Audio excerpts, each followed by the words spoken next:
Hello friends, welcome to my channel మన ఇంటి వంటలు. నేను మీ సుధాను. ఈరోజు మీ ముందుకు వచ్చేసాను నాటుకోడి పులుసుతో. ఫస్ట్ టైం మీరు నాటుకోడితో కూర చేస్తున్నట్లయితే నేను చెప్పిన విధంగా ఖచ్చితంగా ట్రై చేయండి. ఫస్ట్ టైం చేసినా కూడా సూపర్ టేస్టీగా వస్తుంది. చాలా సులభం చేసుకోవడం. ఎలా చేసుకున్నా చూద్దాం పదండి. ఫస్ట్ ఒక మిక్సీ జార్ తీసుకొని అందులో 2 టేబుల్ స్పూన్ల ఎండు కొబ్బరి వేసుకోండి. ఒక మీడియం సైజ్ ఉల్లిపాయ వేసుకోండి. 10 వరకు వెల్లుల్లి రెబ్బల్ని వేసుకోండి. 2 ఇంచుల అల్లంని సన్నగా తరిగి వేసుకోండి.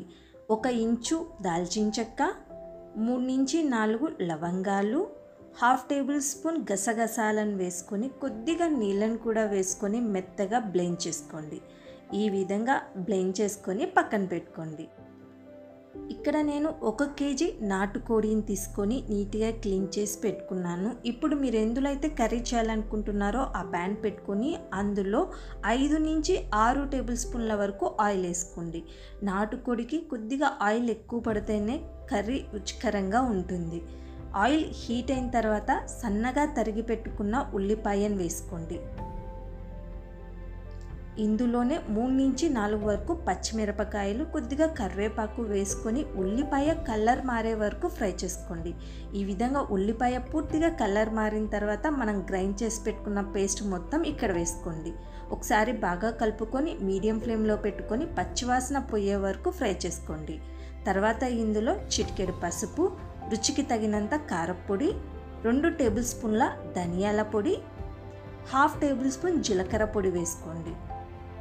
ఒకసారి బాగా కలుపుకోండి. మీకు మరీ డ్రైగా అనిపిస్తే కొద్దిగా నీళ్ళని వేసుకొని బాగా కలుపుకొని మీడియం ఫ్లేమ్లో పెట్టుకొని కుక్ చేసుకోండి. ఆయిల్ ఈ విధంగా సపరేట్ అయ్యే వరకు. ఇప్పుడు ఇందులో రెడీగా పెట్టుకున్న చికెన్ ముక్కల్ని మొత్తం వేసుకోండి. రుచికి తగినంత ఉప్పును కూడా వేసుకొని మసాలాలు మొత్తం చికెన్ ముక్కలకి పట్టేలాగా బాగా కలపండి. ఇలా బాగా కలిపిన తర్వాత మూత పెట్టేసి మీడియం ఫ్లేమ్లో పెట్టుకొని 15 నిమిషాల పాటు కుక్ చేయండి. అలా చేయడం వల్ల చికెన్లోని వాటర్ మొత్తం సపరేట్ అయిపోతాయి. మసాలాలు కూడా చికెన్కి బాగా పడతాయి.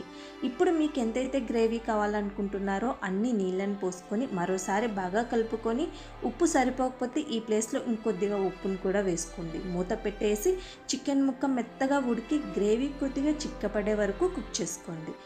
ఒకసారి చికెన్ ముక్కను చెక్ చేయండి. చికెన్ ముక్క మెత్తగా ఉడికినట్లయితే కొద్దిగా కొత్తిమీరతో గార్నిష్ చేసుకొని స్విచ్ ఆఫ్ చేయండి. చూసారు కదా అండి, చాలా సులభంగా నాటుకోడి పులుసు రెడీ అయిపోయింది.